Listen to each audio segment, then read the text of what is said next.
বলতে শুরু করেছে। আল্লাহর পয়গম্বরগণ এবার উত্তরে বলতে আছেন, না না, আমরা অশুভ না, তোমরাই অশুভ, তোমাদের বদামলের কারণেই তোমাদের উপরে আযাব আর গজব। আমার ভাইরা, হক্কানি উলামায়ে কেরাম দিন রাত জাতিকে দ্বীনের পথে আহ্বান করে, মসজিদের মিম্বর থেকে তারা দ্বীনের পথে, ভালো পথে আহ্বান করে, খানকার ভিতর থেকে আল্লাহ ওয়ালারা মানুষকে দ্বীনের পথে আহ্বান করে, ওয়াজ মাহফিলে এই দেশের উলামায়ে কেরাম মানুষকে দ্বীনের পথে আহ্বান করে। আমার বন্ধুরা, লিখনের মাধ্যমে উলামায়ে কেরাম দ্বীনের পথে, ভালো পথে মানুষকে আহ্বান করে। এই দেশে আইন শৃঙ্খলা যতটা এখনো ভালো আছে, এখানে শুধু প্রশাসনের অবদান না, এই দেশের উলামায়ে কেরামের অবদান তাদের চাইতেও বেশি।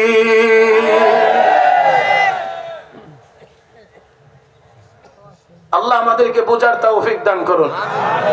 আসুন দেখা যাক। তারা কয়, না না, আমাদের না, তোমাদের পাপের কারণেই তোমাদের উপরে এই অবস্থা। আমার বন্ধুরা তারা হুমকি দেয়, যদি ইমানের পথ থেকে সরে না আসো, দাওয়াতের পথ থেকে সরে না আসো, তাহলে তোমাদেরকে পাথর মারা হবে। ওয়ালা ইয়ামাসসান্নাকুম মিন্না আযাবুন আলীম, যন্ত্রণাদায়ক শাস্তি তোমাদেরকে দেওয়া হবে। আমার ভাইরা, আমার বন্ধুরা, এটা জালেমদের অভ্যাস, জালেমদের স্বভাব। সবকিছুতে যখন কিছুই করতে পারে না, তখন গিয়ে তোমাকে মেরে ফেলবো, তোমাকে জেলখানায় বন্দী করবো। আমার আপনার নবীকে বারবার চেষ্টা করে ইমানের পথ থেকে সরাইতে পারে নাই, দাওয়াত বন্ধ করাইতে পারে নাই, রাস্তায় কাটা দেওয়া হয়েছে, বন্ধ করে নাই, মাথায় উটের ভুঁড়ি দেওয়া হয়েছে, বন্ধ করে নাই, লোভ দেখানো হয়েছে, বন্ধ করে নাই। সর্বশেষ আমার নবীকে হত্যা করার জন্য বাড়ি ঘেরাও করেছে। হত্যা করার জন্য বাড়ি ঘেরাও করেছে। ঘেরাও করার আগে সব প্রস্তুতি নিয়ে এসেছে। আল্লাহ রাব্বুল আলামিন তাদের সব ষড়যন্ত্রের কথা কোরআনে উল্লেখ করে দিয়েছেন। এই আয়াতটি তেলাওয়াত হওয়ার দরকার না? হ্যাঁ, সবার ভিতরে একটা আকাঙ্ক্ষা রয়ে গেছে কোরআনের তেলাওয়াত একটু বেশি হইতো। কি বলেন আপনারা? وَإِذْ يَمْكُرُ بِكَ الَّذِينَ كَفَرُوا لِيُثْبِتُوكَ أَوْ يَقْتُلُوكَ أَوْ يُخْرِجُوكَ وَيَمْكُرُونَ وَيَمْكُرُ اللَّهُ وَاللَّهُ خَيْرُ الْمَاكِرِينَ।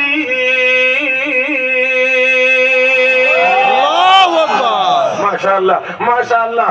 আল্লাহ রাব্বুল আলামিন বলেন, ষড়যন্ত্র তারা করেছে, আমি আল্লাহ কৌশল অবলম্বন করেছি। আমার কৌশলের সামনে কোন ষড়যন্ত্র চলে না। আমার আল্লাহর কৌশলের সামনে কোন ষড়যন্ত্র চলে না। এরে মুসলমান, আল্লাহকে যদি আমরা আমাদের করে নিতে পারি, আমরা যদি আল্লাহর হয়ে যাইতে পারি, দুনিয়াও আমাদের, আখিরাতও আমাদের। দুনিয়াও আমাদের, আখিরাতও আমাদের। আমার ভাইরা, আমার বন্ধুরা, আসুন আল্লাহকে আমরা আমাদের করে নেই।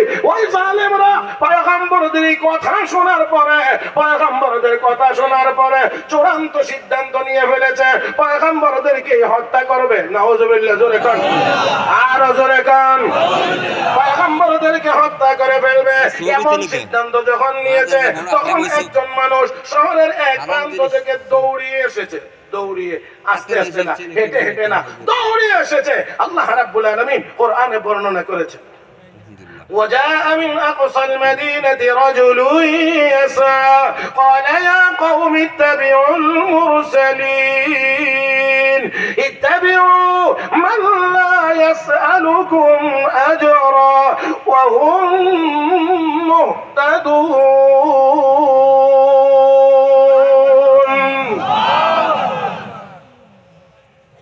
দৌড়িয়ে এসছে। এর আগ পর্যন্ত সে শহরের এক প্রান্তেই ছিল।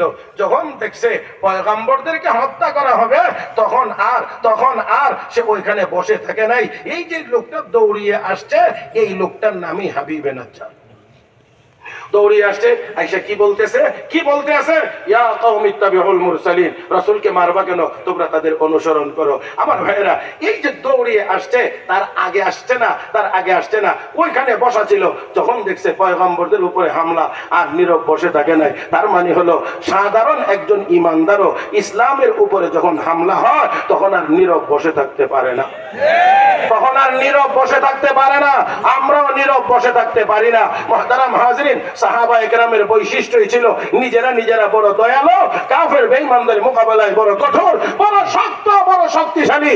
আমার ভাইয়েরা, আমরাও চাই নিজেরা নিজেরা খুব মহব্বতের ভিতরে চলবো, ইসলামের দুশমনদের মোকাবেলায় আমরা সিংহের মতো গর্জন দিয়ে ময়দানে নামবো। হাবিবে নাজ্জার দৌড়িয়ে আসছে। কেন দৌড়িয়ে আসছে এটাও একটু খেয়াল করতে হবে। হাবিব ওই আলাদা জায়গায় কেন থাকতো? তার শারীরিক সমস্যা ছিল, অসুস্থ ছিল, রুগ্ন ছিল। ডাক্তার সহ সবকিছু যখন ব্যর্থ, তখন সে বিভিন্ন মণ্ডপে গিয়ে গিয়ে গিয়ে গিয়ে ভোগ দিয়েছে, নজরানা দিয়েছে তার রোগ ভালো হওয়ার জন্য। যে যেখানে বলছে সেখানেই গেছে, অমুকখানে যাও, অমুক মন্দির, বড় মন্দির, এখানে গিয়ে দিলে তারপরে তোমার রোগ ভালো হবে। সে এখানে গেছে, অনেক কিছু নিয়ে দিছে। আরেকজন আরেকখানের কথা বলছে, ওইখানে দিছে। দিতে দিতে দিতে দিতে এক সময় সে হতাশ হয়ে গেছে যে না, আমার রোগ মনে হয় আর ভালো হবে না। আপনারা একটু আওয়াজ করে বলেন, এরকম নজরানা আরো যদি দিতে থাকে, এই মূর্তিগুলোর কি কোনো রোগ ভালো করার ক্ষমতা আছে? বলেন না, কোনো ক্ষমতা আছে? ক্ষমতা নাই, কিচ্ছু নাই। আল্লাহ রাব্বুল আলামিন তাদের ক্ষমতা যে নাই, এই কথা কোরআনের আয়াতে আমাদেরকে জানিয়ে দিয়েছেন যে তারা দুর্বল। ইয়া আইয়ুহান নাসু দুরিবা মাসালুন ফাসতামিউ লাহু ইন্নাল্লাযীনা তাদউনা মিন দুনিল্লাহি লা ইয়াখলুকু যুবাবান ওয়া লাউ ইজতামাউ লাহু ওয়া ইন ইয়াসলুবহুমুয যুবাবু শাইআন লা ইয়াস্তানকিযুহু মিন ضعفাত তালিব ওয়াল المطلوب। আল্লাহ রাব্বুল আলামিন বলেন, দুনিয়ার মানুষেরা একটি দৃষ্টান্ত পেশ করি, মনের কান দিয়ে শোনো। আমাকে বাদ দিয়ে যত দেব দেবীর পূজা করা হয়, সবগুলো মিলাইলেও একটা মাছি বানানোর মতো ক্ষমতা রাখে না, একটা মাছি বানাইতে পারে না। এমনকি তাদের সামনে যে খাবার পেশ করা হয়, মাছিগুলো সেই খাবার হাইজ্যাক করে নিয়ে যায়। মাছির হাত থেকে নিজের খাবার পর্যন্ত রক্ষা করার ক্ষমতা সেই মাবুদগুলোর। জোরে বলেন, ওই দেবতাগুলোর নাই, একজনেরও নাই, কোনো ক্ষমতাই তাদের নাই। আল্লাহ বলেন, সবাইকে মিলাইয়াও যদি বলা হয় একটা মাছি বানানোর, তাও পারবে না, অসম্ভব, কখনোই পারবে না। রাহমাতুল আলামিনের সাথে এক বড় বীর বাহাদুরের সাক্ষাৎ হওয়া মাত্রই অত্যন্ত জোরালো ভাবে বলতে আছে, ও মুহাম্মদ, তোমাকে আজকে যেই নীরবে একা পেয়েছিলাম, যদি তুমি আমার আত্মীয় না হইতা তাহলে তোমাকে দুনিয়া থেকে বিদায় করে দিতাম। নাউজুবিল্লাহ কারণ তোমাকে বিদায় করে দিতাম। তবে আসো, একটা কুস্তি লাগবো, কুস্তি দেখবো তোমার আল্লাহর শক্তি বেশি না আমরা দেবতার শক্তি বেশি। নাউজুবিল্লাহ বলবেন না, দেবতার কোনো শক্তি নাই, কিন্তু দেখবো তোমার আল্লাহর শক্তি বেশি না দেবতার শক্তি বেশি। আল্লাহ রাসূলকে কুস্তি লাগবার জন্য তো আমি দুনিয়াতে আসি নাই। তো তোমার কালেমার দাওয়াত দেই, কালেমা গ্রহণ করে নাও। তো রাখো, শক্ত নবী নরম, সে শক্ত, নবী নরম, সে শক্ত। শেষ পর্যন্ত রাসূল চিন্তা করলেন, একটুখানি যদি তামসা না দেখানো তো মনে করবে যে মুহাম্মদের আল্লাহর কোনো শক্তি নাই। এই জন্য ঠিক আছে, আসো, কুস্তি হবে। এবার তো হামলাটা কে করবে আগে? নবী কো, তুমি আগে। ওহ, লোকের কি খুশি হয়েছে, মানে ধরবে আর পরাজিত করবে। আগায় আসছে রাহমাতুল্লিল আলামিন, হাত মোবারক এমনি সোজা করে দিয়ে কয়, পারলে আমার হাত টেনে একটু নিচে নামাও, না হলে একটু উপরে উঠো। আল্লাহু আকবার, কালকে কইলেন আর কি করবেন? পারলে একটু টেনে উপরে উঠাও, না হয় একটু নিচে নামাও। টানে নামে না, ও ধাক্কায় উপরে উঠে না। এবার শেষ, এবার একবারের অভিযান শেষ হওয়ার পরে এখন না, এখন কো মুহাম্মদ, জোরে কোন সাল্লাল্লাহু আলাইহি ওয়াসাল্লাম, আমাকে আরেকবারের সুযোগ দিতে হবে। বলে, কেন সুযোগ দিতে হবে? সুযোগ দিতে হবে এই জন্যে, আমার মনে হয় আমার দেবতাগুলো আমার উপরে অসন্তুষ্ট, এই জন্য আমি পারছি না। হ্যাঁ? কি সন্তুষ্ট আর কি অসন্তুষ্ট আমি আমি আপনাদেরকে মনে হয় সব বলে শেষ করতে পারবো না। এদের সন্তুষ্টই কি আর অসন্তুষ্টই কি, এখানে কোনো কিছুই না। এটা একান্তই তাদের ধারণা। হযরত আবু বকর সিদ্দিক ছোট থাকতেই ওনার বাবা মণ্ডপে নিয়ে গেছিল। নবীর সামনে হযরত আবু বকর বলতে গিয়ে বলতেছেন যে আমার আব্বা আমাকে নিয়ে গেছে, দেবতাগুলো দেখায় এদের কাছে যা চাইবে তা দিব। ও আল্লাহ, নিজেরা বানানোর পরে যা চাইবে তা দিবে। হযরত আবু বকর কই, ইয়া রাসূলুল্লাহ, অতঃপর আব্বা আব্বার কাজে ব্যস্ত, আমিও গেছি গিয়ে একজনের সামনে দাঁড়ায় বলতেছি আমার পেটে খিদা লাগছে, কিছু দেন। মিরকাতুল মাফাতি আলা মিশকাতিল মাসাবি, আল্লামা মোল্লা আলী কারি রাহমাতুল্লাহ আলাইহি, তিনি তার কিতাবের মধ্যে লিখেছেন। তো আল্লাহ রাসূল বলেন তারপর কি হয়েছে? তারপর আর কি হইব? আমার একটু রাগ হচ্ছে, তো বদলায় আরেক মাহবুদের সামনে গেছি, গিয়ে বলি আমার পানির পিপাসা লাগছে, পানি দেন।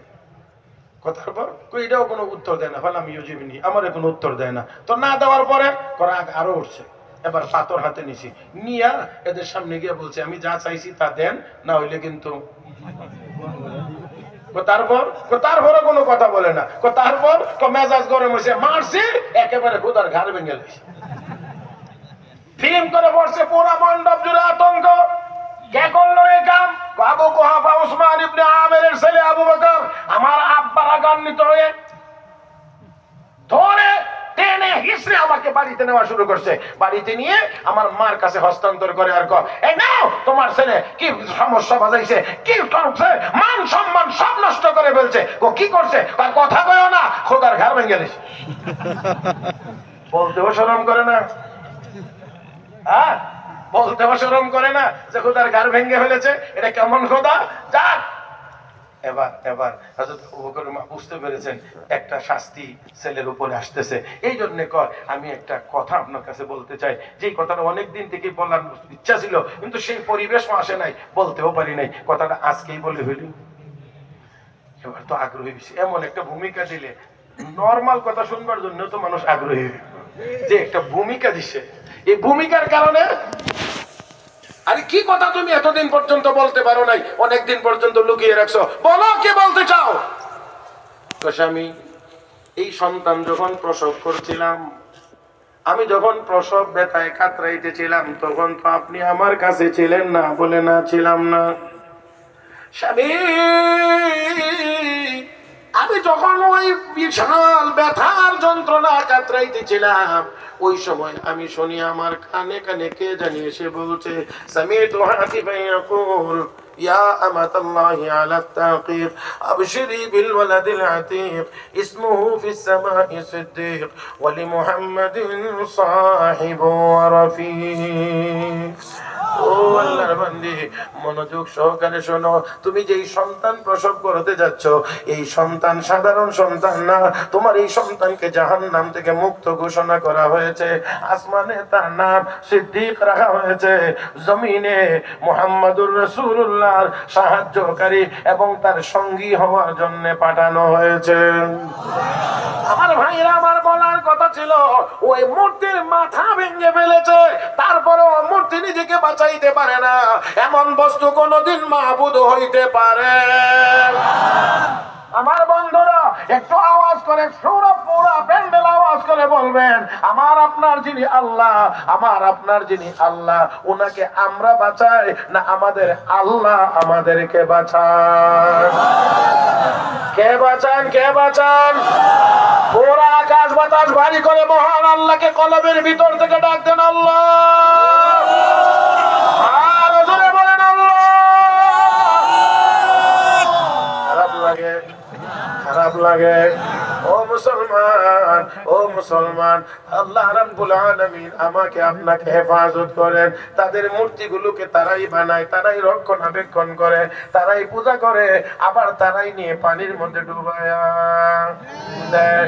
ও বন্ধুরা, আল্লাহ রাব্বুল আলামিন আমার আপনার যিনি আল্লাহ, আমার আপনার আল্লাহ সব ক্ষমতার মালিক। আমার আপনার এই হাত পা নড়াচড়া, এটাও আমার আল্লাহর দেওয়া ক্ষমতা বলে।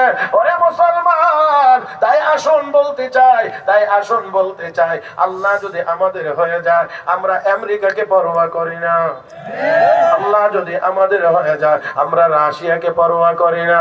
আল্লাহ যদি আমাদের হয়ে যায়, আমরা চায়নাকে পরোয়া করি না। আল্লাহ যদি আমাদের হয়ে যায়, নরেন্দ্র মোদীকে আমরা গণায় ধরি না।